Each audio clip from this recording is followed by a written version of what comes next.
नमस्कार दोस्तों, आज बात करते हैं पद्मा एकादशी। वैसे तो प्रत्येक वर्ष 24 एकादशी होती है, कृष्ण पक्ष की और शुक्ल पक्ष की। हर एकादशी का अपना महत्व है और हर एकादशी के पीछे ज्ञान भी है। सभी एकादशी भगवान विष्णु को समर्पित होती है और जब मल मास, जिसे पुरुषोत्तम मास भी बोलते हैं, अधिक मास भी बोलते हैं, जब वो लग जाता है तो ये एकादशी 26 हो जाती है। अब जो भाद्रपद शुक्ल पक्ष के एकादशी को जो एकादशी आती है, इसको बोलते हैं पद्मा एकादशी। इसका एक नाम और है परिवर्तनी एकादशी। ये एकादशी भी भगवान विष्णु को समर्पित है। इस एकादशी वाले दिन, क्योंकि भगवान विष्णु तो शयन निद्रा में, भगवान सोने चले गए हैं, सो रहे हैं, इस एकादशी को भगवान विष्णु करवट लेते हैं, ऐसा कहा जाता है। ये एकादशी की कहानी आप लोग भली भांति जानते हैं। वो एक राजा बलि था, भगवान विष्णु का वो अनन्य भक्त था, लेकिन था वो राक्षस। उसने अपने बल से इंद्रलोक के साथ साथ सभी देवताओं को जीत लिया, सूर्य चंद्र सभी को, नाग गंधर्व सबको जीत लिया। सभी भगवान विष्णु के पास उससे अपना छुटकारे के लिए गए तो कहते हैं भगवान विष्णु ने वामन अवतार लिया। ये वामन अवतार से जुड़ी हुई एकादशी की कहानी है और इसके पीछे का विज्ञान भी आपको समझाने की चेष्टा करूंगा। तो वामन अवतार लिया और वो जो यज्ञ कर रहा था वो सारी सृष्टि को अपने कब्जे में, अखंड ब्रह्मांड को अपने कब्जे में करना चाहता था, यानी कि ब्रह्मा विष्णु महेश को भी। उसके लिए जो यज्ञ कर रहा था, उस यज्ञ में भगवान वामन अवतार ब्राह्मण का वेश धर के ब्राह्मण के रूप में वहां पहुंचे। तो उन्होंने वहां भिक्षा मांगी, आप लोगों को पता ही है। तो उन्होंने बड़े सरल स्वभाव से कहा मुझे 3 पग भूमि चाहिए। तो राजा बलि ने उन्हें साधारण सा कोई बोना ब्राह्मण समझा और हंसते हंसते कहा जितनी भूमि नापनी हो नाप लो। तो भगवान ने वहां पे अपना त्रिविक्रम रूप बढ़ाया। अब शास्त्रों में जाओगे, त्रिविक्रम तो वो कई हजार फीट, मतलब बड़ा, कई हजार क्या कई लाख वो है, शरीर बढ़ रहा है। तो त्रिविक्रम बढ़ाया, एक विक्रम ही बहुत है। जो त्रिविक्रम बढ़ाया तो एक पग के अंदर ही पूरा भूलोक आ गया। तब राजा बलि की आंखें खुली। ये कहानी आप लोगों ने सुनी होगी। तो वहां भगवान वामन ने फिर उनको पाताल लोक में रहने की इजाजत दी, सभी देवताओं को मुक्ति का आदेश दिया। तो वो राजा बलि ने वो किया भी। अब ये जो विज्ञान है, इसके पीछे चलते हैं। जब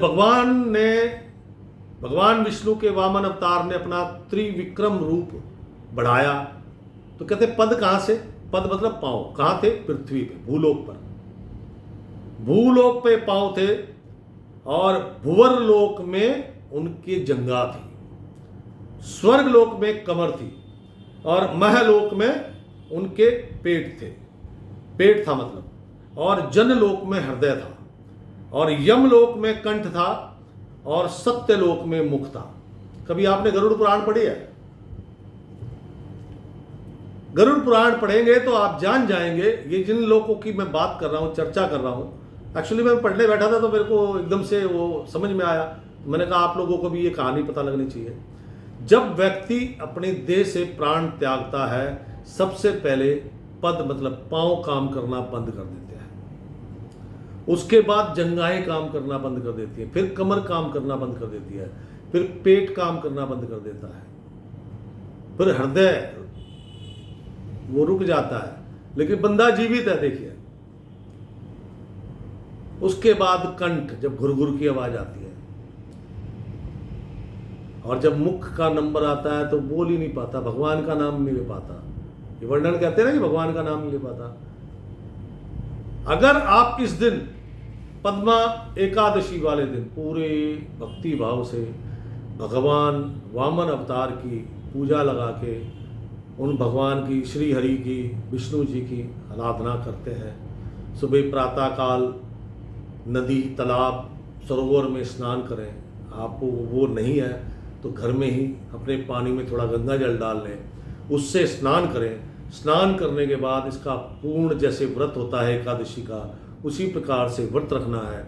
और व्रत जैसे कि आज व्रत रखा है तो व्रत का जो दान है, आज आपने दान के लिए कुछ मिनसा होगा, तो दान के लिए जो मिनसना है उसके अंदर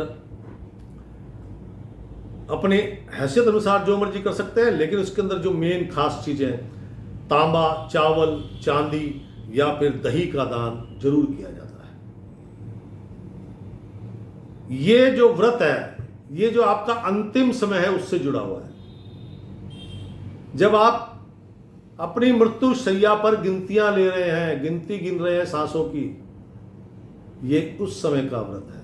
आपका देह त्याग बिना किसी परेशानी के। लोग 2-2 महीने, 2-2, 3-3 महीने, 6-6 महीने, मेरे पास बहुत केस आते हैं जिसमें लोग 8-8, 9-9 महीने से बेड पे हैं। माता पिता भी, मतलब वो परिवार के लोग परेशान हैं और वो मरीज भी परेशान है, मुक्ति नहीं मिल रही।